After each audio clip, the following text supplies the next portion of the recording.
वक्त से लड़कर जो तकदीर बदल दे, जवानी उसका नाम है। वक्त से लड़कर जो तकदीर बदल दे, जवानी उसका नाम है। कल क्या होगा बिना सोचे खुद को मेहनत की दरिया में झोंक दे, जवानी ये जुनून उसका नाम है। नमस्कार, मैं निशांत झा आप सभी का मैथ विद निशांत झा पर तहे दिल से स्वागत करता हूं। आज हम वीडियो लेके आए हैं, वह बहुत ही इम्पोर्टेंट है उन स्टूडेंट के लिए जो एसएससी जीडी 2023 का एग्जामिनेशन दिए थे। एसएससी जीडी 2023 का कट ऑफ क्या रहेगा, इसको थोड़ा सा एनालिसिस करते हैं फिजिकल स्टैंडर्ड के लिए। फिर बताएंगे कि मेरिट कितना पे बनेगा, मेल के लिए क्या कट ऑफ रहेगा, फीमेल के लिए क्या कट ऑफ रहेगा, किस स्टेट का लगभग कट ऑफ क्या रहेगा। तो बेहद इंपॉर्टेंट है और बहुत सारा लड़का ये बात पूछ रहा था कि एसएससी जीडी का कट ऑफ क्या रहेगा, तो उसके लिए हम एक स्पेशल वीडियो लेके आए हैं। आप पूरा वीडियो देखिएगा, आपको क्लियर हो जाएगा कि लगभग कितना मार्क्स आने के बाद आप फिजिकल क्वालिफाई करने को जा रहे हैं और कितना नंबर आने के बाद आपका फाइनल सिलेक्शन होने जा रहा है। ये दोनों चीज को देखेंगे और साथ में पुरुष के लिए कितना, मेल के लिए क्या रहेगा, फीमेल के लिए क्या कट ऑफ रहेगा। सबसे पहले हम बात करेंगे एसएससी जीडी का, तो थोड़ा सा बैक हम आपको लेके चलते हैं, सुनिएगा 2 मिनट बात को। एसएससी जीडी 2021 या 22 और 2023 फर्क क्या हुआ, थोड़ा सा वो पहले देखिए।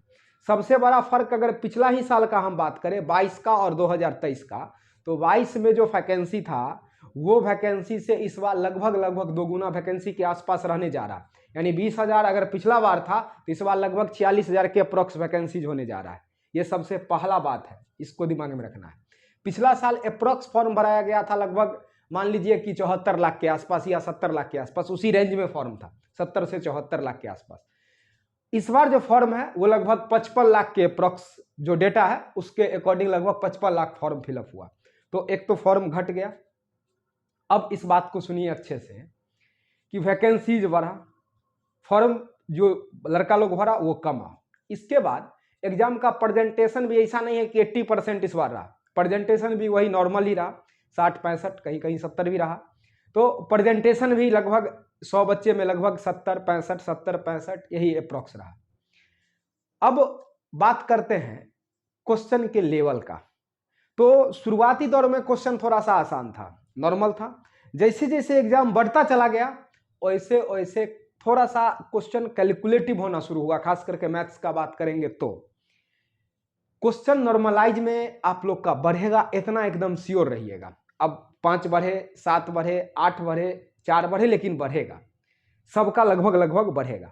तो हम जो कट ऑफ का एनालिसिस किए हैं वह सबसे पहले किए हैं मेल के लिए, पुरुष के लिए। और पुरुष के लिए जो फिजिकल क्वालिफिकेशन है उसके लिए, मेरिट का नहीं बोल रहे हैं, फिजिकल के लिए कट ऑफ थोड़ा बहुत आगे पीछे हो सकता है, लेकिन कोशिश की है कि एग्जैक्ट निकालें कि देखें कि कितना के आसपास रहता है। तो यही अप्रोक्स होना चाहिए कट ऑफ। कुछ स्टेट ऐसा है जहां कट ऑफ थोड़ा सा ग्रो करता है, कुछ स्टेट ऐसा है जहां नॉर्मल रहता है, और कुछ स्टेट है जहां पे एकदम साफ कम कट ऑफ रहता है।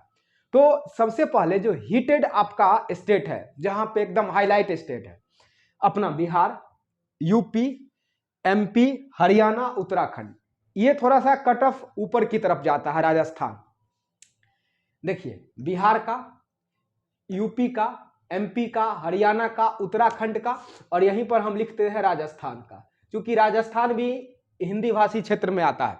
तो हिंदी भाषी क्षेत्र का जो कट ऑफ रहता है वो थोड़ा सा ऊपर है, और हिंदी भाषी में भी खास करके यूपी का, राजस्थान का, बिहार का, मध्य प्रदेश का, हरियाणा का और उत्तराखंड का जो इधर का कट ऑफ रहने जा रहा है, वह हम नॉर्मलाइज स्कोर नहीं बोल रहे हैं। नॉर्मलाइज में आपका नंबर बढ़ेगा, हम नंबर बोल रहे हैं अभी जो आप चेक किए हैं आंसर शीट जो 3 दिन पहले आया है, उस आंसर शीट में आपको अगर इतना नंबर आ रहा है तो आप फिजिकल के लिए एकदम बेहिचक तैयारी कीजिए। 100 से 108 इन सारा स्टेट के लिए लगभग रखे हैं, 100 से 108 जनरल के लिए। नॉर्मलाइज में आपका नंबर सर बढ़ जाएगा, ये दिमाग में रखिएगा। चूंकि और जिनका भी एग्जाम थोड़ा सा डिले होके हुआ है उनका तो और ज्यादा बेहतर बढ़ेगा, क्योंकि क्वेश्चन कैलकुलेटिव था, ये दिमाग में रखिएगा। 100 से 108 ये जनरल का रहेगा, इसी में थोड़ा सा पीछे भी हो सकता है। ओबीसी का 98 से 105 इसी के बीच रहेगा, अब बिहार का अगर बात करें तो लगभग ओबीसी का होना चाहिए 102, 103, 102, यही अप्रॉक्स होना चाहिए, 103 से 104 मैक्सिमम हो गया। राजस्थान का थोड़ा सा ज्यादा जा सकता है, 105 के अप्रॉक्स इसलिए लिखे हैं क्योंकि राजस्थान का थोड़ा पिछला बार भी ज्यादा गया था। हरियाणा का यही रेंज में ही रहेगा, यूपी का भी लगभग यही रेंज में रहेगा।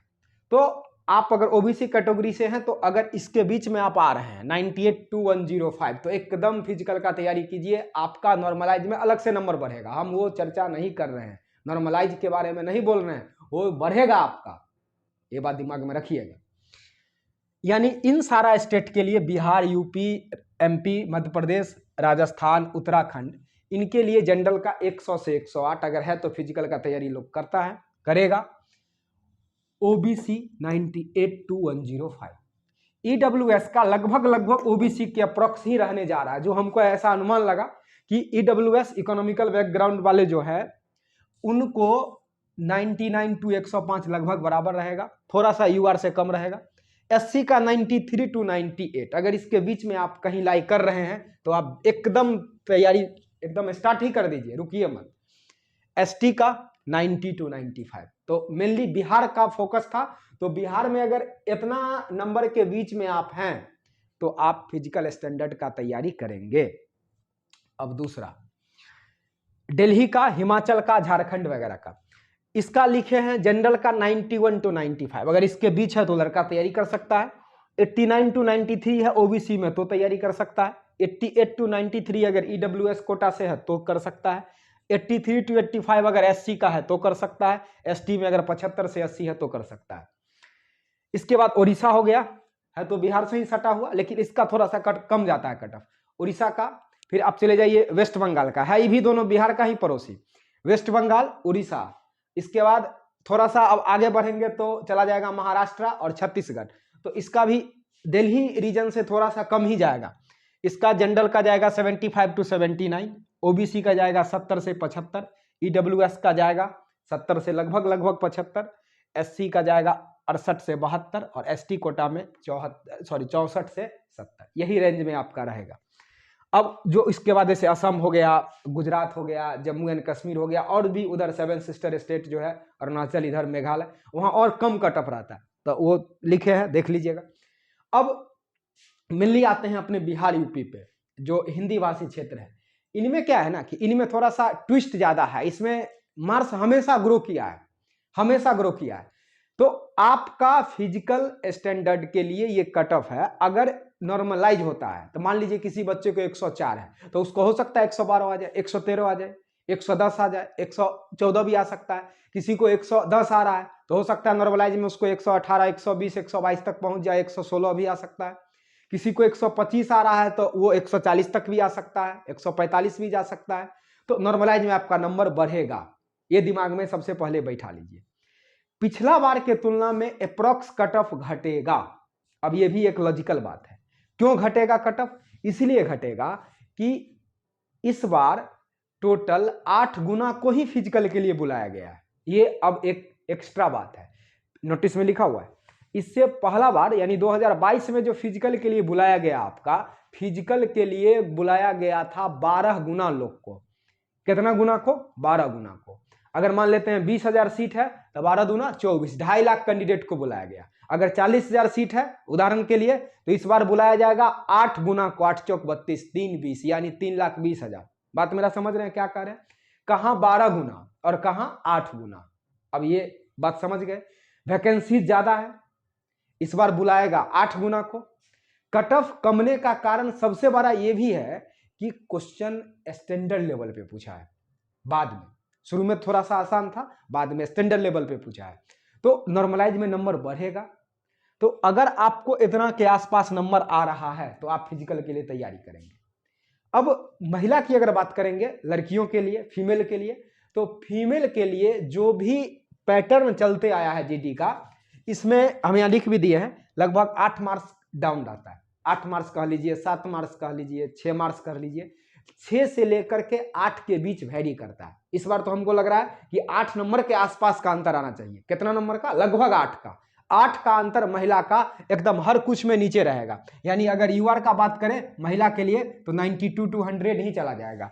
अगर ओबीसी में बिहार से बात करें यूपी का तो यहाँ 90 से लेकर के और लगभग अगर जिनका महिला का 97 के बीच आ रहा है वो आराम से फिजिकल का तैयारी करें। तो 8 नंबर के आसपास कमना चाहिए, 8 कमे या 7 कमे, अप्रोक्स 8 का ही रेंज रहेगा, महिला का कमेगा। अब मेरिट का जहां तक बात है तो मेरिट एसएससी जीडी के कट ऑफ से पिछला बार लगभग 12-10 ऐसे वैरी कर रहा था, 13-11 कहीं पे हर पोस्ट के लिए अलग अलग वैरी कर रहा था। इस बार थोड़ा सा कमेगा वो भी, क्योंकि वैकेंसीज बढ़ गया ना, फिजिकल के लिए भी कम बुलाया जा रहा है। तो आप यहां दिमाग में रखेंगे कि बहुत से बहुत अगर आपका कट ऑफ से अगर वैरी करेगा ना मेरिट तो 6 नंबर 7 नंबर मैक्सिमाइज हो गया। 6 नंबर भी अगर ज्यादा है, 5 भी हम कहेंगे ज्यादा है तो एकदम चांसेज है कि आपका मेरिट बन जाएगा, एकदम गारंटी है। अगर 5 नंबर भी आपको ज्यादा है, 5 से 6 नंबर, तो इस बार के अकॉर्डिंग, चूंकि इस बार का सिचुएशन कुछ और है, तो इस बार आपका मेरिट बनेगा। आप हौसला को मत तोड़िए। अगर 5 नंबर भी आपका ज्यादा आ गया तो एकदम मेरिट बनेगा। इस बार बहुत सारा लॉजिक है इसके पीछे, एक चीज नहीं है।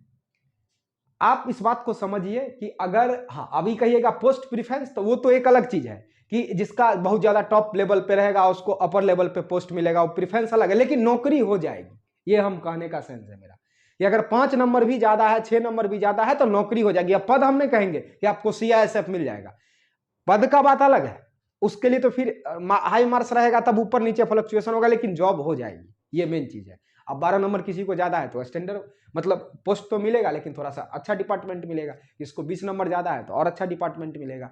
डिपार्टमेंट एक अलग चीज है कि आपको कौन सा डिपार्टमेंट मिल रहा है, लेकिन नौकरी हो जाएगी, इस बात की गारंटी है। कब? जब आपका कम से कम 6 नंबर या 5 नंबर ज्यादा है कट ऑफ से, तब तो नॉर्मलाइज में तो आपका बढ़ेगा ना जी, नॉर्मलाइज में तो बढ़ेगा। तो अब आप दिमाग में रखिए कि अगर आपको इसके बीच में मार्क्स आ रहा है तो आप फिजिकल का एकदम तैयारी करेंगे, एकदम एग्जैक्ट कट ऑफ सोच के समझ के बहुत ही अच्छे तरीके से एनालिसिस करके तब लिखें। आप इस चीज को ध्यान देंगे कि अगर आप इस कोटा से बिलोंग कर रहे हैं, ये अगर ओबीसी है तो यहाँ यूआर है, तो यहाँ ईडब्ल्यूएस है, यहाँ एससी है, यहाँ तो आप आराम से फिजिकल का तैयारी करेंगे। इधर उधर झांसे में नहीं पड़ेंगे कि कट ऑफ इतना जाने वाला है, इतना जाने वाला है, एकदम एग्जैक्ट कट ऑफ है, इसी के रेंज में ही कट ऑफ रहेगा। 1 नंबर आगे हो सकता है, 1 नंबर पीछे हो सकता है, लेकिन रेंज यही रहेगा। समझ गए? तो आप किसी भी गलतफहमी का शिकार नहीं होंगे और एकदम आराम से सुकून के साथ फिजिकल की तैयारी करेंगे। फिजिकल की तैयारी करेंगे और फिजिकल का तैयारी का डेट भी आया है, अप्रैल शायद अप्रॉक्स 10 के आसपास दिया है, तो 10 से शुरू होगा। तो अभी समय भी है लगभग आपके पास, आज हो गया लगभग 23 तारीख, तो 6 दिन इधर 5 दिन इधर है और 1 महीना उधर हो गया, तो अच्छा खासा डे है आपके पास। लगभग 40 से 45 दिन है। 40 से 45 दिन में एसएससी जीडी का फिजिकल एकदम आराम से तैयार किया जा सकता है। ये आर्मी का फिजिकल नहीं है कि इसमें एकदम आपको 6 महीना चाहिए फिजिकल के लिए। आप 40 से 45 दिन में फिजिकल बना सकते हैं। तो कृपया आप फिजिकल की तैयारी करेंगे। अगर इतना मार्क्स के आसपास आप कहीं ना कहीं बिलोंग कर रहे हैं तब तो, जिनका मान लीजिए कि नहीं हुआ, मान लीजिए जिनको 90 नंबर है या जिनको 85 नंबर आ रहा है, 80 नंबर, तो हौसला मत तोड़िए। सबसे बड़ा चीज है कि अगर असफलता आपको लग रहा है कि हम स्कोर नहीं कर पाए जितना हमको करना चाहिए था, तो कोई बात नहीं, अब हताश मत होइए, फिर से मेहनत कीजिए। आप ये देखिए कि हमको कमी कहाँ रह गया, हमने मेहनत किया, आउटपुट नहीं आया, या हमने मेहनत में पीछे कहीं ना कहीं कुछ चीज को छोड़ दिया। तो बहुत लोग क्या करता है कि मेहनत करता है लेकिन मेहनत से उसको आउटपुट नहीं मिल पाता है जितना मिलना चाहिए। अब हम 5 घंटा पढ़े, मान लीजिए उदाहरण के लिए, और 5 घंटा पढ़ तो लिए, टाइमिंग हो गया मेरा कि हम 5 घंटा पढ़े, लेकिन 5 घंटा में सीखे कुछ भी नहीं, इतना सीखे जो हम 10 मिनट में सीख सकते हैं, फिर वो 5 घंटा पढ़ना सर व्यर्थ है मेरा। सबसे बड़ा है कि हमने 5 घंटा अगर पढ़ने में समय दिया तो वो जो 5 घंटा हम पढ़े हैं उससे हम क्या सीखे, क्या गेन किए, ये मेन चीज होता है। इस चीज को समझना है। तो मेहनत भी सही डायरेक्शन में होना चाहिए, और अगर हम समय कहीं दे रहे हैं तो वहां से हमको उसका आउटपुट आना चाहिए मेरे अंदर। ये नहीं कि इंटरटेनमेंट के लिए पढ़ रहे हैं। अब आपका वो समय नहीं है, अब वो समय निकल गया है कि इंटरटेनमेंट के लिए आप पढ़ेंगे, आपको सीरियस होकर पढ़ना पड़ेगा। तो जिनका भी स्कोर कम है वो कृपया हौसला नहीं खोएंगे, हौसला बना के रखेंगे और मेहनत को करते हुए और एनालिसिस के साथ पढ़ेंगे कि हम पढ़े तो हमको उधर से आउटपुट मिलना चाहिए, क्वेश्चंस बनना चाहिए, मार्क्स मॉक अगर लगा रहे हैं, टेस्ट लगा रहे हैं तो बढ़ना चाहिए। ये नहीं कि 3 महीना से टेस्ट लगा रहे हैं, 40 है तो 40 के आसपास भटक रहे हैं, 40 से 45, 50, 55 तक पहुंचना चाहिए। धीरे धीरे धीरे धीरे उदाहरण दिए हैं 40 से, अब किसी को 80 आ रहा है तो उसको 100 पे पहुंचना है, किसी को 100 आ रहा है तो 120। तो ये नहीं कि अब मौका लगा रहे हैं और जस के तस पड़े हुए हैं, तब फिर आपका मेहनत भी व्यर्थ चला जाएगा। आप 3 महीना जो सब कुछ किए वो व्यर्थ हो जाएगा। आप मेहनत किए हैं तो उसका आउटपुट आना चाहिए, मेहनत सही डायरेक्शन में गया कि नहीं उसका प्रतिफल आपको उसी में नजर आएगा। जब तक मेहनत आप करेंगे ये बात तो ठीक है, लेकिन मेहनत का वे अगर सही नहीं होगा तो आपको वो आउटपुट नहीं दे जाएगा। तो आप किस एग्जाम के लिए तैयारी कर रहे हैं, आपका पर्पस क्या है, ये मेन चीज है। आपको जो चीज में मन लग रहा है वो चीज पढ़ रहे हैं, लेकिन क्या आपके एग्जामिनेशन के लिए वो इंपॉर्टेंस है या नहीं उसका, ये सबसे मेन चीज है। अब हमको मान लीजिए बायोलॉजी पढ़ने में उदाहरण के लिए किसी लड़का को बहुत अच्छा लगता है, एकदम बहुत अच्छा बात सब पढ़ते रहता है, खास करके मैडम से बायोलॉजी पढ़ने में लड़का लोग को बहुत अच्छा लगता है। अब वो तैयारी कर रहा है एसएससी सीजीएल का, मान लीजिए उदाहरण के लिए, और 3 में 4 घंटा बायोलॉजी पढ़ रहा है, उतना देर इंग्लिश पढ़ लेगा तो उसको बहुत हेल्पफुल हो जाएगा। लेकिन वो खाली बायोलॉजी पढ़ेगा, अगर उसको मान लीजिए मन लग रहा है तो व्यर्थ है ना उसका 4 घंटा पढ़ना जरूरी है। एक दायरे में पढ़ना है ना, हर चीज को एक दायरे में पढ़ना है, जिससे जितना आउटपुट लेना है उसके अकॉर्डिंग मेहनत करना है, यही दिमाग में रखना है आपको। तो हौसला बना के रखेंगे, जिनका नंबर कम आया वो फिर नेक्स्ट अटेम्प्ट देंगे और भी बेहतर आएगा, इससे भी बेहतर आपका होगा। तो बस हौसला को बना के रखना है। कहेंगे मासूम सी जवानी के इस तैयारी की सफर में, मासूम सी जवानी की इस तैयारी के सफर में अपने अंदर मेहनत का चिराग जलाए रखना। मासूम सी जवानी के, मासूम सी जवानी के इस तैयारी की सफर में अपने अंदर मेहनत का चिंगारी जलाए रखना, क्योंकि फूल से अगर खुशबू निकल जाए, क्योंकि फूल से अगर खुशबू निकल जाए तो फिर वो फूल किसी काम की नहीं रहती। अगर फूल से खुशबू को निकाल दिया जाए तो वह खुशबू वह फूल कोई काम का नहीं रहेगा। लोग जो है ना रोड पे उसको ऐसे देख करके और पैर से ठोकर मार के निकल जाते हैं, लेकिन वही फूल जब पूरा खुशबू देता है ना तो लोग चलते हुए भी उसको उठा के सूंघते हैं, वाह क्या खुशबू है। लेकिन जब खुशबू निकल जाए तो वही फूल बहुत खूबसूरत है, कोई पूछने वाला नहीं है। तो आपका जो ये एज है ना इसको बचा के रखिए, इसमें मेहनत का चिंगारी फूक फूक के रखिए। मेहनत का चिंगारी इससे निकल गया ना, इस मासूम सी जवानी की उम्र से 18 से 25 इसको हम अक्सर बोलते हैं, तो फिर वह दोबारा लौट के नहीं आता है। एक बार मेहनत का चिंगारी अगर निकल गया तो वापस लाने के लिए बहुत मशक्कत करना पड़ता है। तो मेहनत का चिंगारी अंदर में जला के रखना है आपको। कहेंगे कि लग चुकी है तलब अब मंजिल की, लग चुकी है तलब अब मंजिल की, खुद को मेहनत की आग में झोंक देंगे। लग चुकी है तलब अब मंजिल की, खुद को मेहनत की आग में झोंक देंगे। ठोकरें आती जाती रहेंगी, ठोकरें आती जाती रहेंगी, पर हौसला हो तो हर बाजी अपनी तरफ पलट लेंगे। तो अगर हौसला हो तो अगला बार यही जो कटअप से अगर दूर कोई आदमी रह गए हैं बहुत ज्यादा, तो वो बाजी आपके तरफ होगा और आप कटअप से पार करके ज्वाइनिंग लेंगे। तो बस इतना ही कहेंगे, मेहनत का चिंगारी अपने अंदर बना के रखिए, मेहनत के चिंगारी को बुझने नहीं देना है, आपका भी सिलेक्शन होगा। और जो लोग फिजिकल के लिए बताए हैं वो तैयारी करेंगे। धन्यवाद आप सभी का, और वीडियो को अपने दोस्त लोग में शेयर कर दीजिए। नमस्कार।